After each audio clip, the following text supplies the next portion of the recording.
3 मई 1913 बॉम्बे। एक थिएटर में कुछ लोग बैठे थे। उन लोगों से यह वादा किया गया था कि जो अब उनके सामने चलने वाला है उसको देखकर वो लोग हैरान रह जाएंगे।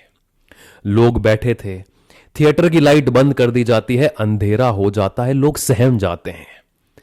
जैसे ही अंधेरा होता है एक आवाज उनको आनी शुरू होती है, खड़खड़ खड़खड़ खड़खड़ खड़खड़। उस आवाज के साथ ही सामने पर्दे पर लाइट गिरती है और फिर उनके सामने चालू होती है दादा साहब फाल्के की राजा हरीशचंद्र। हिंदुस्तान की पहली फिल्म, एक कहानी जो उनके बीच की थी, एक कहानी जो उन्होंने सुन रखी थी, जिसके किरदारों के बारे में वो जानते थे, लेकिन पर्दे पर पहली बार देख रहे थे। फिल्म शुरू हो गई, लोगों ने देखी भी और पहले दिन तो केवल 57 लोगों ने ही देखी। लेकिन जैसे जैसे लोग फिल्म देखते गए, लोगों को फिल्म के बारे में पता पड़ता रहा, वैसे वैसे उस थिएटर के बाहर लाइनें लंबी होती जाती और ये लाइनें महीनों तक वहां पर लगी रही। लोग देखते रहे फिल्म को, हजारों लोगों ने उस फिल्म को देखा, हजारों लोगों ने उस फिल्म की चर्चा की और चर्चा इतनी हुई कि उस चर्चा की गूंज विदेश तक पहुंच गई। विदेश से फाल्के को बुलाया भी गया कि आप हमारे यहां पर आइए और हमारे यहां की फिल्में बनाइए। लेकिन उनको तो हिंदुस्तान की कहानियां कहनी थी। राजा हरीशचंद्र केवल एक फिल्म नहीं थी, एक रिवॉल्यूशन थी। एक रिवॉल्यूशन जिससे और कहानियां बनने वाली थी, कहानियों की कहानियां बनने वाली थी। कहानी बनने वाली थी ढूंढीराज गोविंद फाल्के की, जिसने बनाई थी हिंदुस्तान की पहली फिल्म। एक आदमी जिसके पास ना इंडस्ट्री थी, ना पैसा था, ना एक्टर्स थे, बस एक सपना था कि उसको हिंदुस्तान की कहानियां कहनी थी। हिंदुस्तान की कहानियां उस बड़े पर्दे पर कहनी थी और उसी सपने ने बो दिया बीज हिंदुस्तान के सिनेमा का। 1910 का समय था। एक आदमी एक दिन अपने बेटे को एक थिएटर का शो दिखाने लेकर जाता है। जब वो वहां पर उस शो के लोकेशन पर पहुंचते हैं, उस टेंट में पहुंचते हैं, तब उन्हें पता पड़ता है कि वो शो हाउसफुल है। अब टाइम पास करने के लिए उनको कुछ तो करना ही था, तो उन्हें पता पड़ता है कि पास वाले टेंट में भी कुछ चल रहा है। तो वो जब पास वाले टेंट पर जाते हैं तो उन्हें पता पड़ता है कि यहां पर एक पिक्चर चल रही है। पिक्चर चल रही है। अब पिक्चर कैसे चलती है ये बात उनको बिल्कुल भी पता नहीं थी। इस क्यूरियोसिटी से वो दोनों स्टैंड में जाकर बैठ जाते हैं बाकी सब लोगों के साथ। वो वहां पर बैठते हैं और कुछ ही देर में क्या होता है कि उस टेंट के अंदर लाइटें बंद हो जाती हैं। जैसे ही लाइटें बंद होती है, खड़खड़ की आवाज शुरू होती है और सामने पर्दे पर लाइट गिरने लगती है। जैसे ही लाइट गिरती है, वो देखते हैं कि वहां पर पिक्चर चल रही है। पिक्चर चल रही है। पिक्चर को चलता हुआ देखकर वो दोनों एकदम सकपका जाते हैं कि ये उन्होंने क्या देख लिया। उन्होंने आज तक कभी भी किसी पिक्चर को चलते हुए नहीं देखा था। ये एकदम नई चीज थी उनके लिए। वो पिक्चर देखते हैं, पूरी पिक्चर देखते हैं और फिर शो खत्म हो जाता है। शो तो खत्म हो जाता है, लेकिन उस आदमी के मन में एक नई चीज चालू हो जाती है। वो जाकर उस शो को बार बार देखता है, बार बार देखता है, समझना चाहता है कि आखिर ये है क्या। वो उस पर्दे के पास जाता है, पर्दे को छूकर देखता है। वो पीछे जाता है जहां से वो लाइट आ रही है, लाइट को समझने की कोशिश करता है, पर्दे को समझने की कोशिश करता है, उस पूरे प्रोसेस को समझने की कोशिश करता है कि आखिर ये पिक्चर चल कैसे रही है। वो इस शो का दीवाना हो जाता है। उस वक्त जो पिक्चर वहां पर चल रही थी, उस पिक्चर का नाम था लाइफ ऑफ जीसस क्राइस्ट। उस टेंट से, उस लाइट से, उस पर्दे से उस आदमी को प्यार हो गया था। उसने सोचा कि अगर बाहर के लोग पर्दे पर अपने भगवान को दिखा सकते हैं तो हम क्यों नहीं हमारे भगवान, हमारे देवी देवता, हमारे किरदारों को उस पर्दे पर दिखा सकते हैं। यही वो वक्त था जब दादा साहब फाल्के के मन में एक बीज गिरा था। वो बीज आज इतना बड़ा हो गया है कि उस पेड़ को आज हम हिंदुस्तानी सिनेमा के नाम से जानते हैं। सपना देखना तो बड़ा आसान होता है, लेकिन उस सपने के पीछे अपनी पूरी जिंदगी को दांव पे लगा देना बड़ा मुश्किल काम है। हर कोई नहीं कर पाता है। फाल्के ने अपना जॉब तो पहले ही छोड़ दिया था। वो खुद का कुछ शुरू करना चाहते थे और इस चलती पिक्चर में, इस चलती फोटो में उनको एक बिजनेस अपॉर्चुनिटी दिखी। लेकिन उनको ये नहीं पता था कि उनके इस आइडिया की वजह से हिंदुस्तान हमेशा हमेशा के लिए बदलने वाला था। वो अपने इस आइडिया के पीछे पड़ गए। वो रोज उस थिएटर में जाते, रोज उस अंधेरे कमरे में जाकर बैठते, उस लाइट को समझते, उस पर्दे को समझते कि आखिर हो क्या रहा है। प्रोजेक्टर ऑपरेट करने वाले से उन्होंने दोस्ती कर ली थी। वो रोज वहां पर चले तो जाते, लेकिन रोज ये काम करने के लिए जरूरत पड़ती थी पैसे की, क्योंकि सपना देखने से घर नहीं चलता। फाल्के ने एक एक करके अपने घर की सारी चीजें बेचना शुरू की।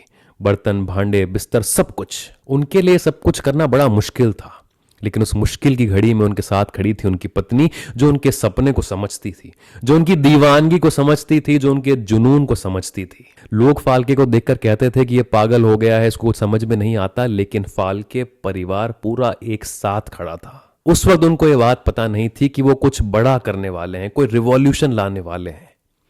उस वक्त तो केवल अपना एक सपना पूरा करना चाहते थे। फाल्के ने फोटोग्राफी के बारे में सीखा, फिल्म क्या होती है उसके बारे में सीखा, रील्स क्या होती है उनके बारे में सीखा, एडिटिंग सीखी, लाइट के बारे में सीखा। वो दिन भर उस प्रोजेक्टर ऑपरेटर के साथ बैठे रहते, उससे उन्होंने दोस्ती कर ली थी। वो ऑपरेटर उनको रील्स लाकर देखता, फाल्के अंधेरे कमरे में बैठकर उन रील्स को देखते रहते, रील्स को काटते रहते, बड़ी गौर से उसको देखते, कम लाइट में देखते। और इसी सब के चलते हुए एक दिन क्या होता है कि फाल्के की आंखों की रोशनी चली जाती है। डॉक्टर उनको देखता है, उनका चेक करता है और इलाज करना शुरू करता है। सब लोगों को यह लगता है कि उन रीलों को देखने की वजह से इनकी आंखों की रोशनी चली गई है, ये अंधे हो गए हैं, ये कभी देख नहीं पाएंगे। डॉक्टर उनका ट्रीटमेंट शुरू करता है और कुछ ही महीनों में उनकी आंखों की रोशनी वापस आ जाती है। उनकी जब आंखों की रोशनी वापस आना शुरू हो जाती है तो फाल्के इसको एक साइन समझते हैं कि उन्हें अपने इस ड्रीम को, अपने इस ख्वाब को छोड़ना नहीं चाहिए, और वो और ज्यादा मेहनत से अपने उस ख्वाब को पूरा करने के लिए निकल पड़ते हैं। हिंदुस्तान में फिल्म के बारे में सीखने के लिए जो कुछ भी था वो सब कुछ फाल्के सीख चुके थे।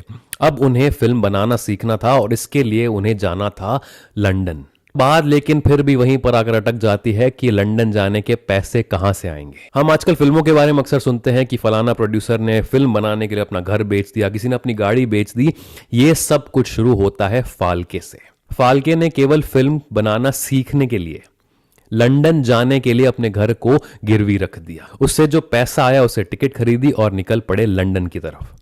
अब लंदन में उनकी कोई पहचान तो थी नहीं, लेकिन वो दिन भर लंदन की सड़कों पर घूमते रहते, लोगों से पूछते रहते कि फिल्म कहाँ बनती है, कि कैमरा कहाँ मिलता है। और इसी बातचीत में एक दिन कोई उनको बताता है कि फलानी जगह पर कैमरा की फैक्ट्री है, और फाल्के वहां पर जाकर सीधा पहुंच जाते हैं उस मालिक के ऑफिस में। बिना किसी झिझक के वहां पर जाकर बैठ जाते हैं। उस आदमी से कहते हैं कि मैं हिंदुस्तान से आया हूं और मुझे फिल्में बनानी है। कैमरा कंपनी का मालिक फाल्के को ऊपर से नीचे तक देखता है कि एक धोती पहना हुआ आदमी, चश्मा लगाया हुआ आदमी, बड़ी बड़ी मूंछों वाला आदमी आखिर यहां पर लंदन में कर क्या रहा है और ये फिल्म बनाना क्यों सीखना चाहता है। लेकिन फाल्के बिना झिझक के वहां पर पहुंचे थे। जिस कॉन्फिडेंस से वहां पर पहुंचे थे उससे उस आदमी को समझ में आ गया कि आदमी असल में कुछ करना चाहता है। वो कैमरा कंपनी का मालिक फाल्के को लेकर जाता है अपने दोस्त के पास जो एक फिल्म मेकर था, और वहां पर 2 महीने रहकर फाल्के फिल्म मेकिंग की पूरी टेक्निक सीखते हैं। फिल्म कैसे बनाई जाती है, कैसे काटी जाती है, रील क्या होती है, सब कुछ के बारे में सीखते हैं। वहां से एक कैमरा ऑर्डर करते हैं और वापस चले आते हैं हिंदुस्तान। वो वापस आए सिर्फ उसे एक कैमरा के साथ में नहीं, बल्कि एक पूरी इंडस्ट्री बनकर। आज के टाइम जब फिल्म बनाने की इतनी सुविधाएं हैं, इतने साधन हैं, लोग जानते हैं कि फिल्म क्या होती है, आज के टाइम में भी फिल्म का सेट किसी जंग के मैदान से कम नहीं होता। तो सोचो उस वक्त कैसा रहा होगा। कोई भी इंसान ऐसा नहीं था जिसको फिल्म के बारे में कुछ भी पता हो। और फाल्के का तो सबसे बड़ा चैलेंज यही था कि पहले उनको लोगों को समझाना पड़ता था कि फिल्म आखिर भला क्या है। उसके बाद उनको कन्विंस करना, उनके साथ में आने के लिए, कोलैबोरेट करने के लिए, कम पैसों पर काम करने के लिए, ये बहुत बड़ा चैलेंज था उस वक्त उनके लिए। वो घूम घूम कर लोगों को इकट्ठा करते थे, सेट बनाने वालों को, कॉस्ट्यूम वालों को, एक्टर्स को, कैमरामैन को। और उस वक्त तो सबसे बड़ा चैलेंज ये भी था कि कोई भी फीमेल एक्टर नहीं थी। तो पहली फिल्म के लिए उनको एक मेल एक्टर से फीमेल का रोल कराना पड़ा था। और उससे भी बड़ा चैलेंज ये था कि वो पैसे कहां से लेकर आते। फाल्के ने इन्वेस्टर्स ढूंढने के लिए क्या किया कि एक छोटी सी फिल्म बनाई। उन्होंने क्या किया कि एक बीज को एक गमले में डाला और एक पूरे साल तक उसको बड़ा होते हुए रिकॉर्ड किया। हर दिन थोड़ा थोड़ा रिकॉर्ड करते, और जब 1 साल के बाद वो पौधा बड़ा हो गया तो उन सारे रिकॉर्डिंग्स को एक साथ जोड़ा और बना दी एक छोटी सी फिल्म, सिर्फ लोगों को दिखाने के लिए। लेकिन फिर भी पैसों की कमी थी, और फिर से उनकी पत्नी आगे आई अपने गहने लेकर कि ये लो गहने, इन सबको बेच दो, पैसा ले आओ और अपना सपना पूरा कर दो। और यहीं पर शुरू होती है फिल्म की शूटिंग। फाल्के का पूरा घर एक धर्मशाला बन गया था। कहीं पर सेट बन रहे हैं, कहीं पर कॉस्ट्यूम्स बन रहे हैं, कहीं पर लोग रिहर्सल कर रहे हैं, कोई आदमी पेड़ पर चढ़ा हुआ है, कोई जमीन पर सो रहा है। उस वक्त अगर उनके घर पर कोई भी आ जाता तो ऐसा ही लगता कि यहां पर एक पागल खाना चल रहा है। 6 महीने और 27 दिन लगाकर उस फिल्म की शूटिंग पूरी की गई। ये सिर्फ एक फिल्म बनाना नहीं था, ये एक तपस्या थी। और फिर रिलीज होती है हिंदुस्तान की पहली फिल्म 3 मई 1913 को। हिंदुस्तान का एक थिएटर, कुछ लोग वहां पर बैठे हैं, लोगों को यह वादा किया गया है कि आपको एक फिल्म दिखाई जाएगी। थिएटर में लाइटें बंद होती हैं, लोग चौंक जाते हैं, पर्दे पर पीछे से एक लाइट आती है और लोग देखते हैं हिंदुस्तान की बनाई हुई पहली फिल्म, फाल्के की बनाई हुई पहली फिल्म राजा हरीशचंद्र।